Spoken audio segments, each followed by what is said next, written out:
everybody, it's another episode of Reality Check with Fresh, and we're on the shop tour edition, and I'm live with Omasweetcakes and events. Okay, nice to meet you, ma'am. Thank you. I think you need to do more introduction on what you do and everything, so that we get that clearly. Okay, my name is Oma of Omasweetcakes and events, and I'm majorly into cakes, pastries, chops. I do surprises too. I do event planning and management. I make one of the best breads in town. Yeah, and then I do trainings too. Yeah, I teach students and everything that I do.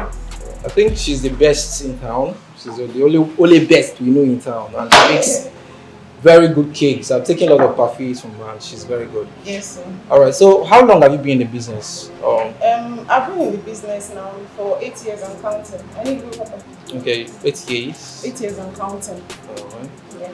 So, what's the story behind it? Is it because this is how big you started? Is it how? Because you have lots of the machine. You have lots of the shops there, and So, how did it start? Well, I started from the very scratch. Okay. You know when they say someone started from the bottom, down. Like I started with nothing. Okay. Actually, I was baking from home. Yeah. I was giving people free cakes to taste and give me feedbacks. From there, I started selling my cakes. And little by little, God so kind, I started getting requests for students. That was what inspired me to go out and look for a shop, because I was working from home before and I was very comfortable. But when I started having requests, people were asking me if I could teach them, then I knew that my house would not be able to accommodate that. So I had to get a store outside. One very small shop like that. So from there, we grew bigger, more students, more jobs. We moved into another bigger store. We outgrew that store too, then we now moved into this place. So this is where we've been since 2020. So you moving out has given you more clients and yes. It has given me more clientele, more visibility. It has also given me the opportunity to add more products to the business. When I started the business initially, I thought it was just going to be cakes and chops. That was actually the name I started with, Omasweetcakes and chops. But going forward, I started having demands from people for different items. And as a businesswoman that I am, if somebody comes and requests for something, that means they've either eaten it somewhere, they like it, they want it. I just have to make it available. So that's how I started adding other things like parfait, the ready-to-go cakes, the pastries, that's the meat pie aspect and all of that. So who do you learn from the whole business thing? Okay, I actually learned from a woman in Lagos. Her name is Gifted Hands. Yes. Anyway. Sorry. Yeah, thank you. Her name is Gifted Hands. She was my madam. She taught me in Lagos. I didn't train in Abakaliki here. And I think I did that class with her for just 2 weeks. I need scissors. For just 2 weeks? Yes. You are trying to tell us that you're very sharp students, or is it? It's about interest. Okay. You know, when I started, I started from the internet. Okay. I was watching YouTube, learning from YouTube and all of that, practicalizing from YouTube. But it got to a point when people started demanding for the things that I couldn't do. I then knew that it's time for me to perfect my skills. Okay. So I had to travel all the way to Lagos, register for a 2 weeks beginners and intermediate class. Already I had full knowledge of what I was doing. Yes, I just needed perfection.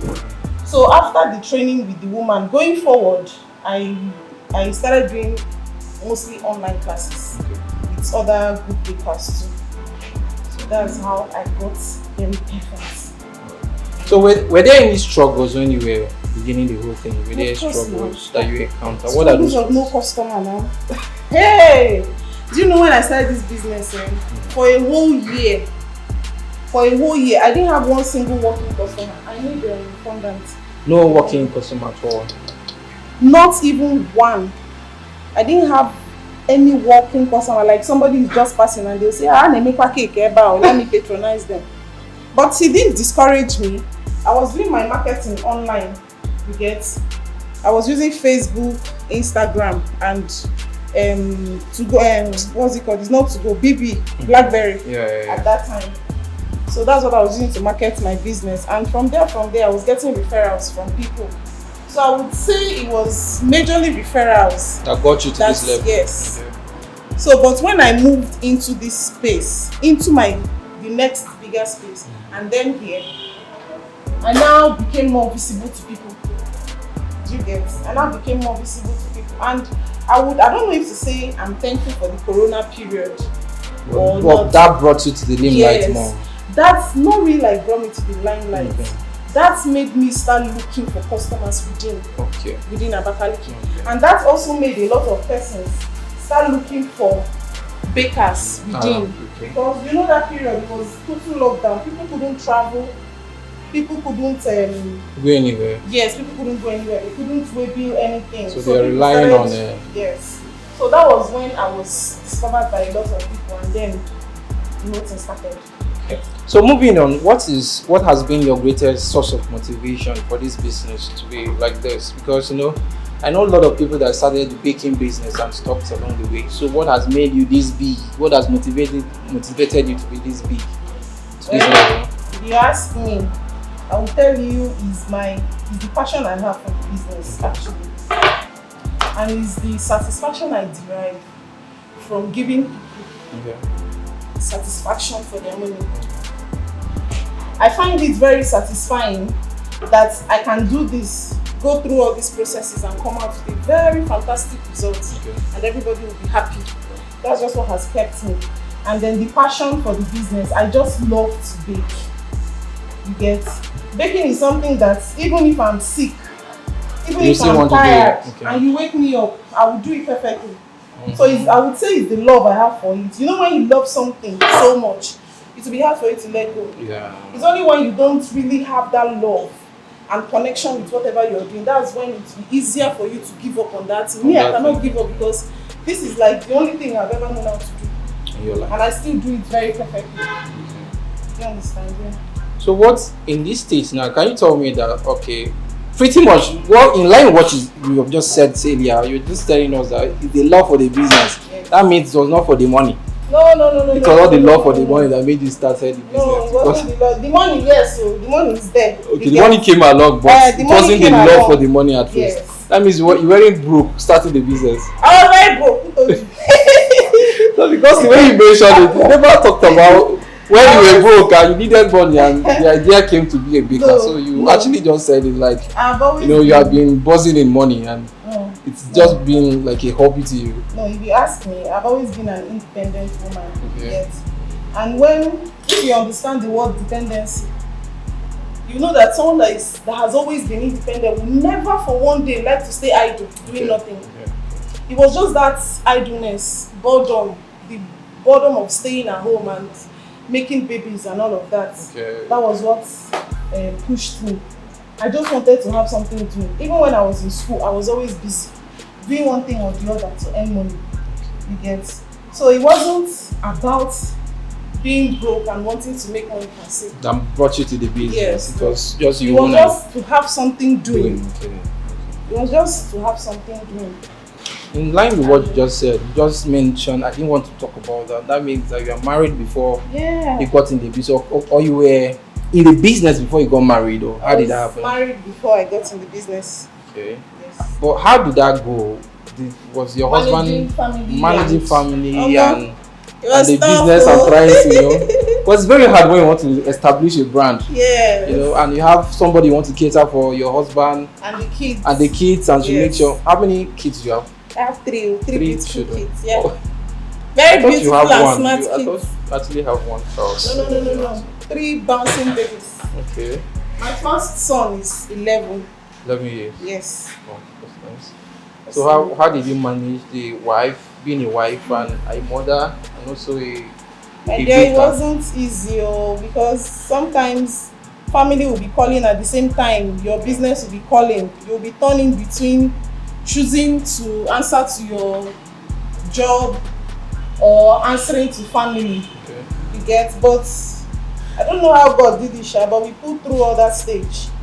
So that is to say that your husband was a big support for what you actually in your business.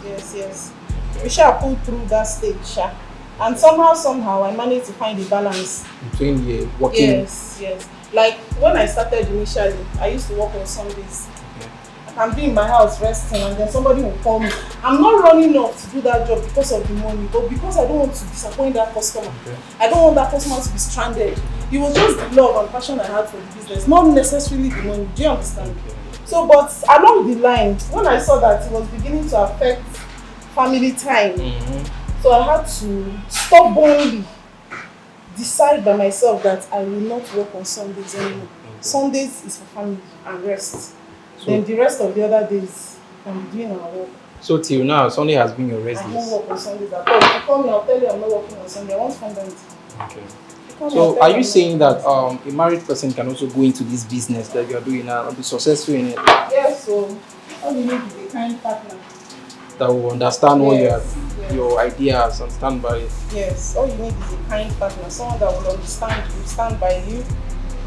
That's just all you need. But a married person can. Most bakers are married, and most bakers, most single bakers, they get married and they still remain in the business and they still do very well. So it's just a matter of you striking a balance between your work and your family.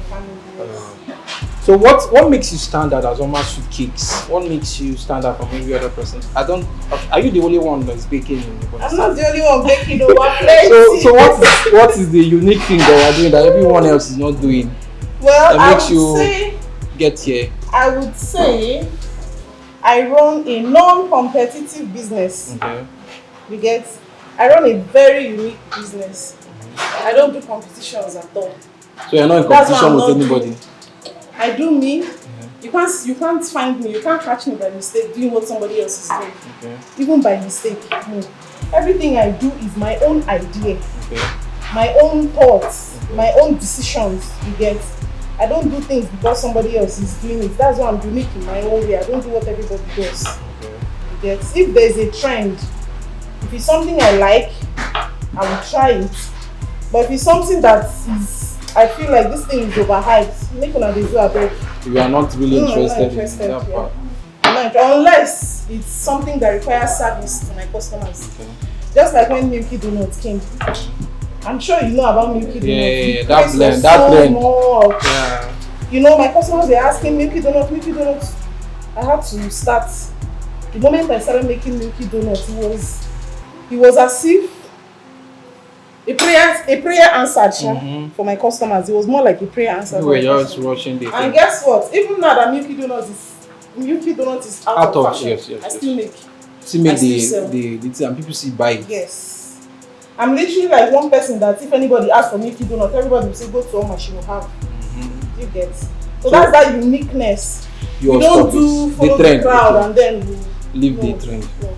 Still go on, you advance through the trend that comes in. And still remain. Okay.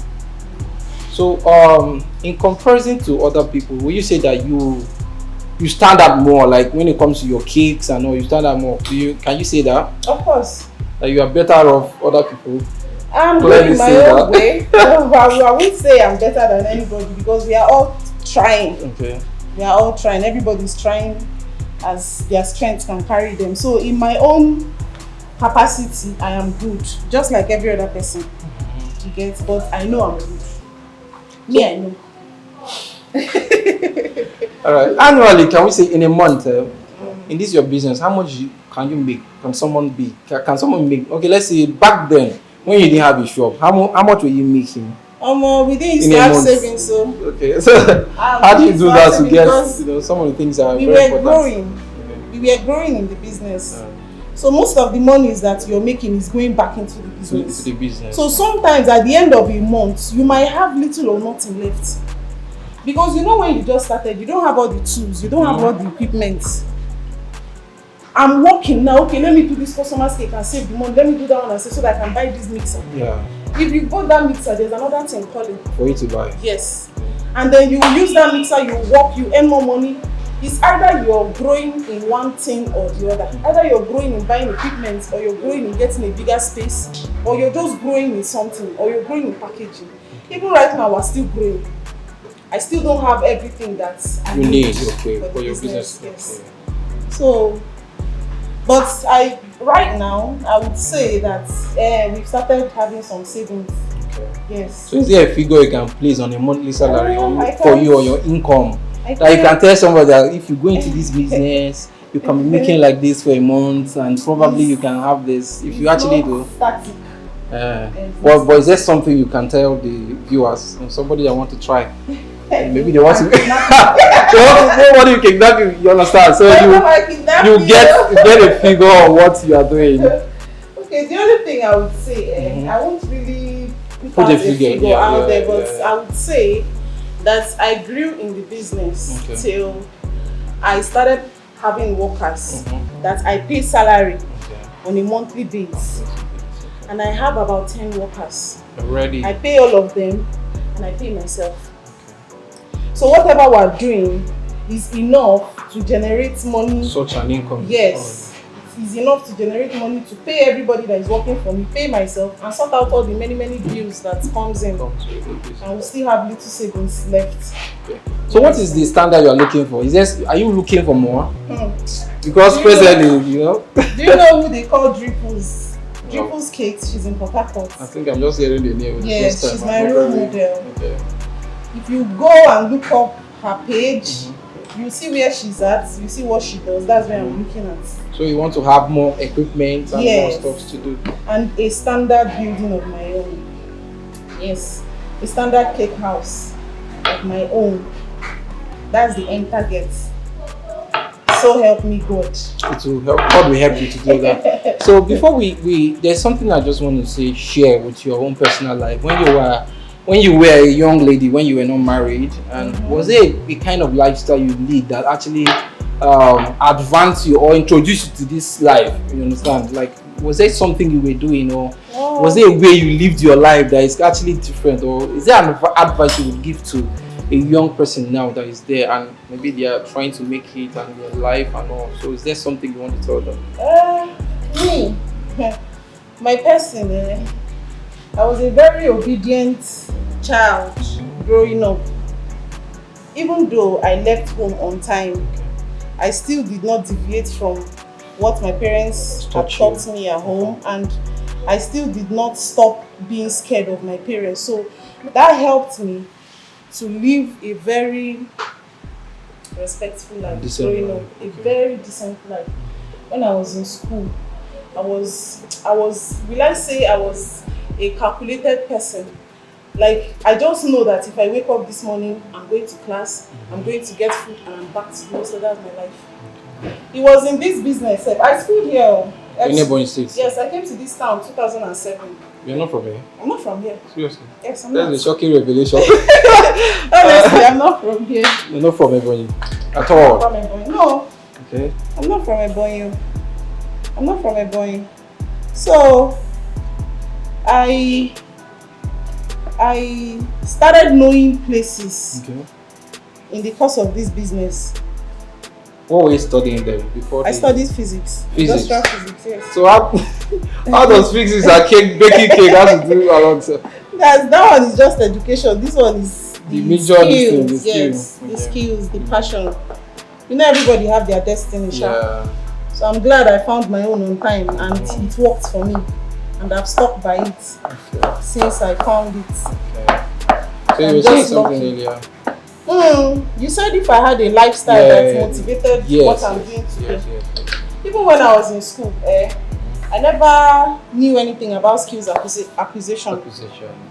I was always about, when I graduate, I'll get a job in oil company, I'll get a job in the airport. As a person who study physics now, I was just looking at a lot of office jobs.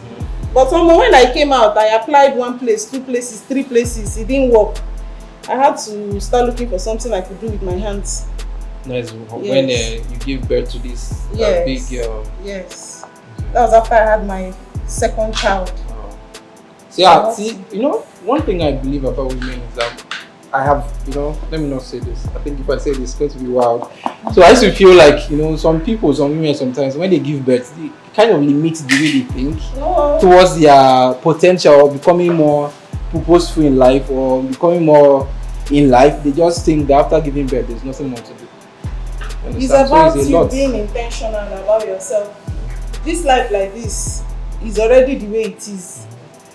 if you get person wey dey give you, I'm gonna relax. But if you don't have somebody that is giving you, and you know that you are not lazy, you just have to find something to do. Heaven helps those who help themselves. The moment you stepped out there and said, okay, this is what I will do, I want to do, and you've put in effort to do that thing, of course, God will intervene. Do you get? God will definitely intervene at one point or the other, unless that thing is not what God wants you to do. That's why I said I'm lucky I found my own path early enough and it's working for me. Yes. So how do you relate to your customer? And first of all, what are the disadvantages of owning this kind of businesses, and what are the advantages of owning the business? The disadvantage is scarcity.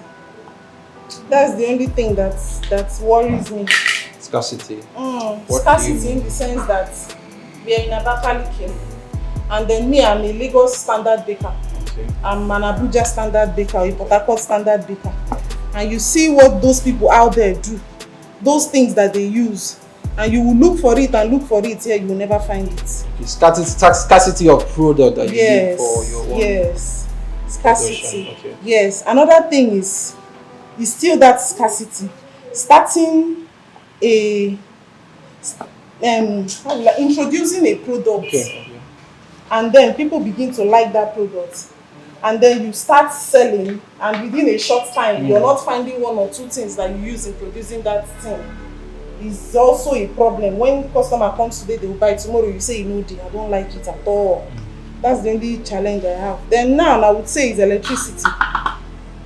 That's been one of the disadvantages. Yes. Constant electricity is another issue that we have. Another thing is ability to bear the losses that comes with the business. Because this is baking. If you make any mistake in production, it will affect the end result. Do you have heart enough to see all your cakes on the table bad? Is there any time like that you have to dispose? Yes. There was a time you disposed such amount of cakes. Yes, now. So many times you can be in a hurry. I have a big mixer, a big cake mixer that I use. Sometimes you mix your cake, you forget to add one major ingredient. That has gone. The whole cake is wasted. And then, do you know the funny thing? By the time you remember, it's when cake is already on fire. There's nothing you can do. You can't bring it out. There's nothing you can do. Just wait for it to come out bad. When it comes out, if you want to cry, cry. But the most important thing is, you have to move on. Do you understand? You just count that one as part of the loss. Or sometimes you will come out in the morning, they will tell you your generator has packed. Madam, fridge is no longer working. Madam, this one is, it's major things that you need for daily sales. Those are just the challenges that we have. Nothing really much. So what are the advantages that you have right now? What has baking? The benefits, sorry. Yes, that comes with what has baking opened your eyes, or what are the advantages that's given to you? The benefits so far. Baking has taught me that a woman can actually make it by hard work. Okay. Do you understand? A woman can make it by hard work. If you see me driving this car tomorrow, driving that car, now this business give me the money, nothing else. Do you understand me? You can make it. All you need is consistency. Just be consistent with what you're doing. No matter the business you're doing, that business can give you the lifestyle that you want. Just be consistent. Just be consistent. Nothing else. You get me at the work and people know say I dey work well. It actually shows with your lifestyle. I don't rest at all, and everybody knows. Every time I come here, I see your car parked. I'm always here. It's always at the shop working. I'm always here. Okay. I'm always here, even if I'm not even working safe, but I'm always in my work environment to see that everything is going on fine. You understand? So what is your customer relationship with your because everything we're seeing now is just to motivate somebody out there that is at home that wants to start a job like this. So what is your customer relationship like with your clients and everybody? Well, I would say I'm lucky to have the most understanding set of customers. Yes, I'm one of them actually. Because sometimes I order perfume from here and it doesn't come in like 2 hours or I more swear, that's so another compensated challenge. for such waste of time and hunger. I stop. As in, Okay. so the thing is just, I'm lucky to have very understanding customers. That's what I would say. People that even if you offend them today and you beg, like, please don't be offended, they will understand. It also depends on your own ability to accept that this customer is displeased by what your company has done. And you want to Yes, and you make accept amends. that, yes, you accept that, okay, oh, we are sorry. We know we did this, but we are sorry. Instead of arguing with the person, try to make that customer happy. So do you believe that customers are always right? You say Customers are right, but not in all cases. Not always. Not always. Some people take advantage of that statement. Do you understand? But as a company, where in short, just apply wisdom. That's the thing. But most of the time, try to make your customers happy. Even if in your bid to make that person happy, it doesn't really end well. Satisfy your conscience and go your way. That's just it. Was there any time that we have any altercation with a client? Maybe you deliver the cake and they don't like it, and they told you to return it and pay them back and stuff like that. How did you handle that? If I know that it's obviously my mistake, I will compensate you. That's what I do. So you refund the money? No, I might not refund your money, but I will bake you another cake. Yes. That will, compensate for the one that you lost. But I've refunded money once. The lady insisted, so I had to refund the money. Yes, I had to. So it was your fault. That's why you refund the money. Hey, what even happened again, sir? She was an Instagram customer. I think she demanded specific flavors for her cake, and I didn't remember. Put another one. I gave her other flavors, so she was really mad about it. So I had to promise to bake another one for her, but she was like, the birthday is already gone, that it's useless. She didn't need it again, so I said no problem. So I just gave her back her money for peace to reign, and she still patronizes me till today. That is a very good customer relationship you have there.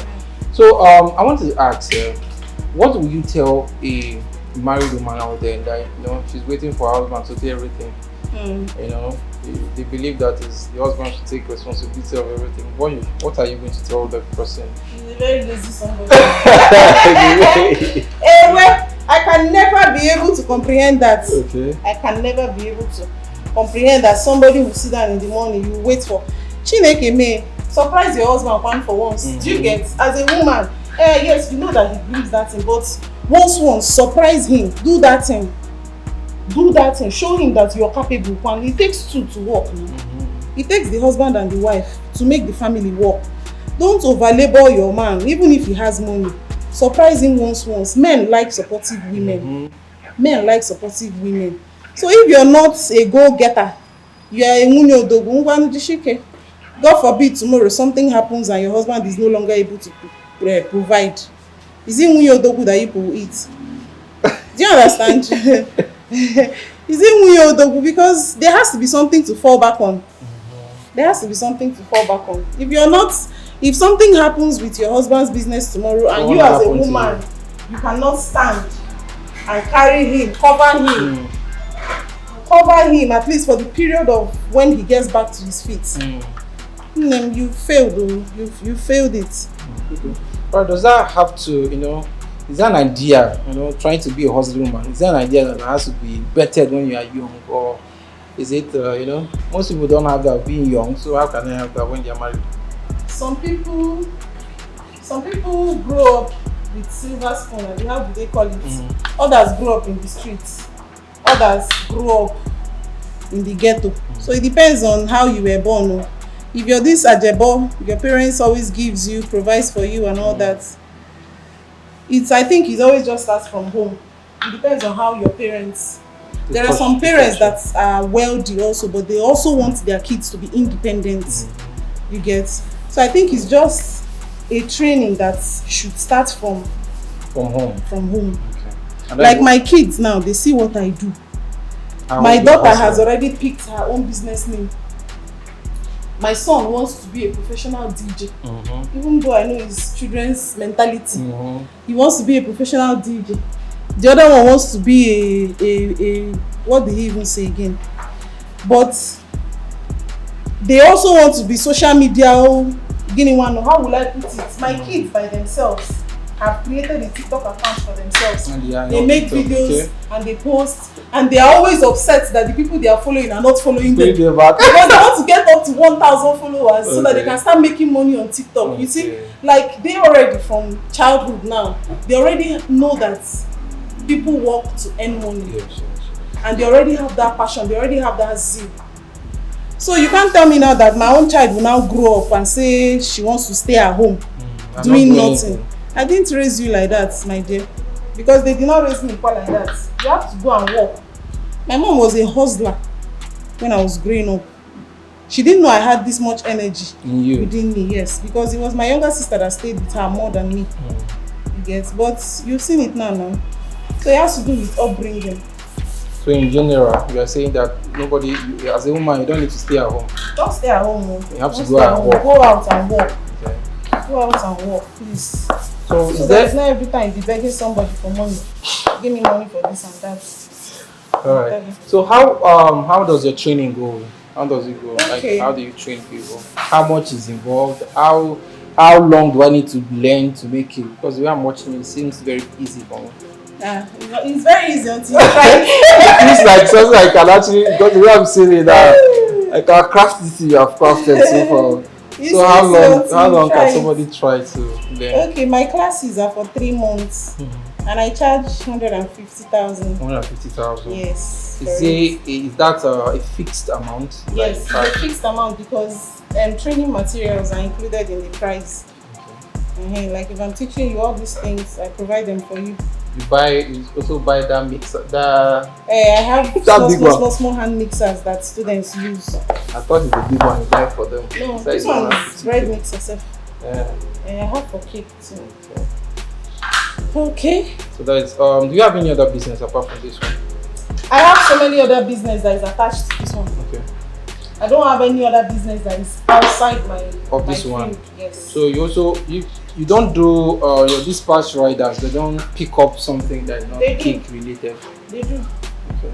Sometimes customers call. I have 2 bikes. This one and the one the rider is using. Okay.